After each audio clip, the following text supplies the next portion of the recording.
Go.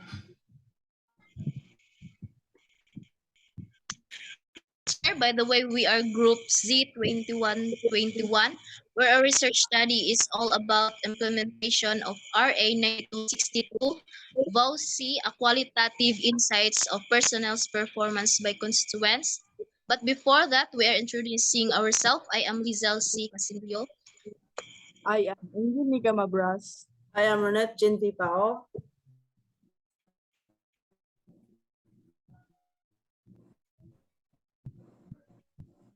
Abstract. This study opens the door to two main possibilities by identifying these various factors. Negative cultural factors that pose a risk or influence reporting behavior can be mitigated, and existing positive cultural aspects that serve as protective factors instead. Protective factors must be widely available in order to be used in response to recent and emerging threats to women's and children's welfare.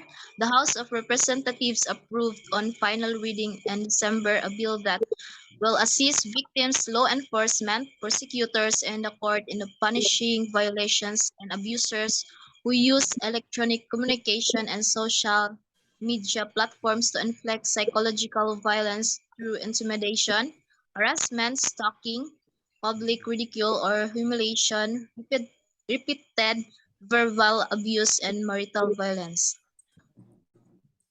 So, sunod is mag-proceed, ah,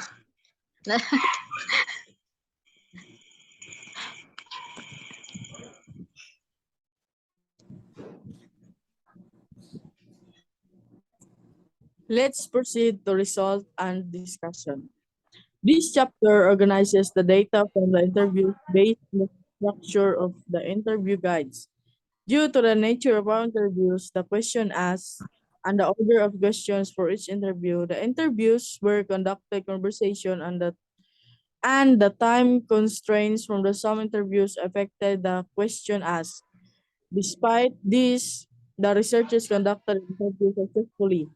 The following questions were used to guide the data conduction of the participants. So, as an interviewer, we conduct successfully the research question because of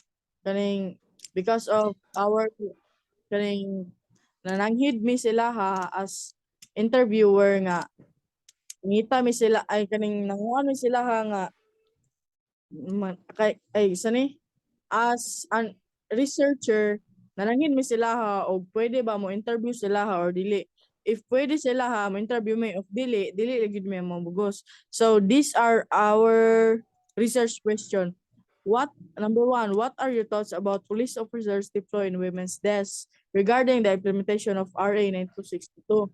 Number two is, how do the constituents evaluate the performance of the personnel in charge with the VOC implementation? Number three is, what are the insights of the constituents on the implementation of VOC in their community welfare? So the next is, so our participants of the study nagamit mi og purposive sampling was used in this study. We choose a specific person to be a respondent of our study who lives in the constituents of Carmen, Davao del Norte. The next is,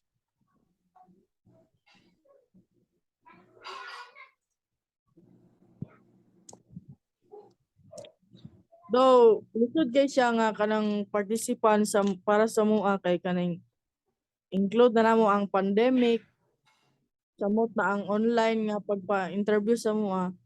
Challenging kay sa mua nga kanang pagpa-interview kay kaning ang uban dili mo sugot, ang uban kay confidential. So challenging gid siya no, pero ang uban musugot man gid sila. So mo to naka-gather may information about sa mong research na kaning ani ang result nakakuan gyud mi kaning wala mi namugo sila ha nga mo interview mi sa mua ay mo interview mi sila ha pero nanangid mi sila ha nga kanang mukuan gyud mi kaning interview mi sila ha ba about sa ilahang kaning about sa ilahang experience or about gyud sa kanang kuan sa na experience nila about sa bawsi nga pagkuan sila ha pag kaning pag trade sila ha ba as a respondent. Next is our conclusion. Therefore, we conclude that this chapter summarizes the study's findings and make recommendation regarding women's experience with violence.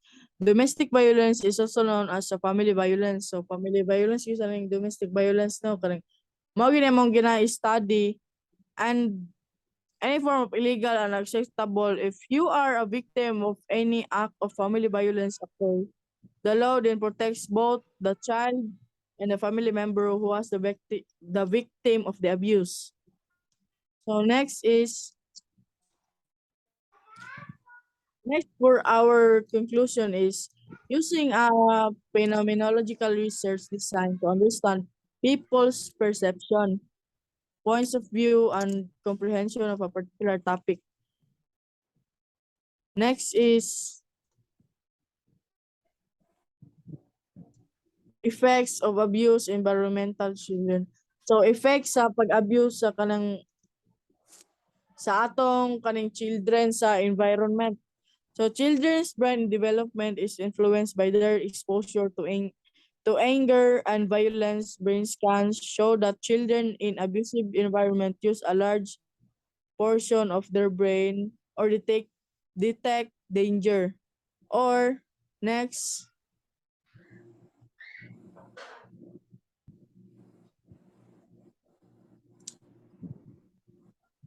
as the result of this study, there are various types of violence such as swearing, bashing, dili lang dahil kay kaning psychological or physical, na po dahil swearing, bashing, slapping, kicking, or injured head, or emotional abuse.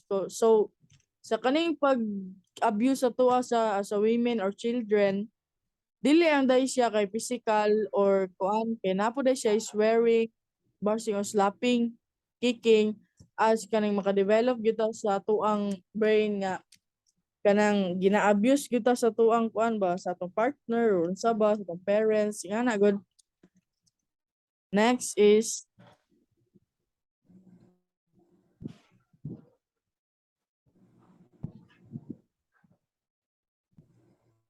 ikaw na pa ho.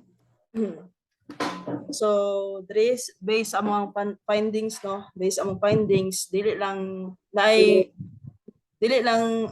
reason nga dili dahil mo report ang women nga victim sa bawsi because kay maulaw sila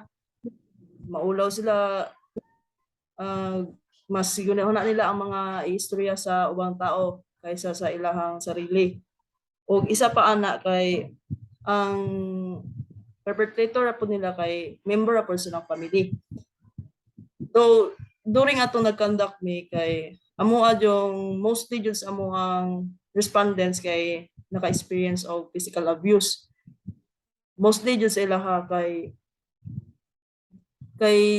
duri ka ng less lang ang less lang ang kanang physical, less lang ang psychological, emotional, financial. Pero mas daghan jud ang victims or naka-experience sa physical abuse. And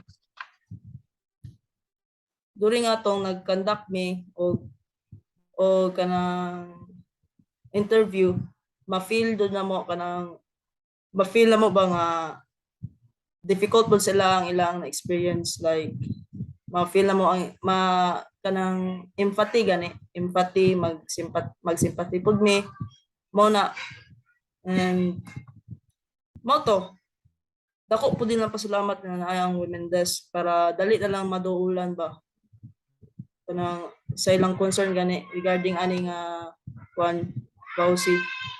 regarding sa bawsi.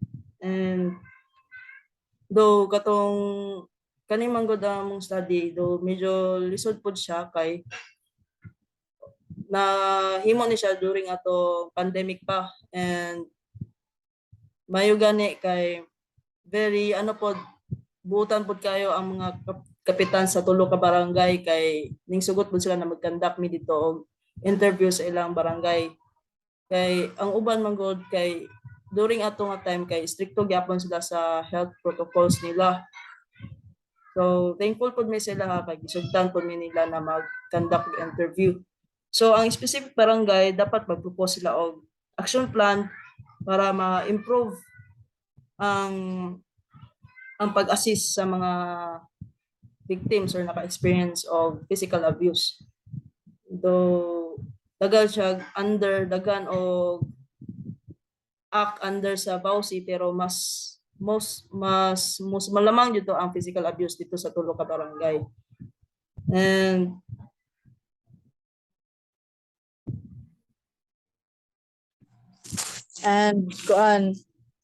therefore we conclude that the implementation of RA 9262 in the Carmen Davao del Norte, where implementation was good, and there's some may kaning daghan siya kaning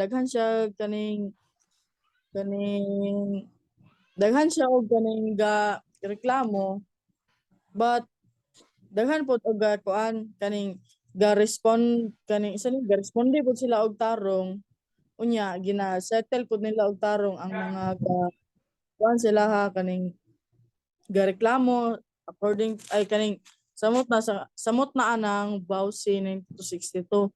So ang pag-implement sa RA 9262 sa Carmen Davao del Norte was kaning according to our interview kay kaning maayo siya pag-implement, wala gyud nila ginapasagdan ilahang mga kaning mga ilahang mga mga complainants ginasikaso gyud nila tarong ug mao gyud among nakuan kaning na gather nga data about anang RA 9262 pag-implement. so kato sa mga respondents pod kay gina-assure na mo sila ng data privacy. So before mi mag-interview sa ilaha, amo silang ginapangutana kung okay lang ba sa ilaha, na interview na mo sila kay kung dili sila mo sugot, dili po na mo sila pugson. Kay uban man sila maulaw, mahadlok, pero amo sila gina-assure nga kani tanan walay manggawas biskang name nila kay confidential ni siya. Gina-assure na mo ilang safety o data privacy kay napod bayay law about anang data privacy pwede ta makasuhan ana kung ato anang labagon. So sa team na mo nga seeing the benefits of having help desk kani siya kay ang mga respondent na mo kay ila yung maingon importante jud kayo ang ay help desk sa BAUSI or kanang women desk ilang kinaingon.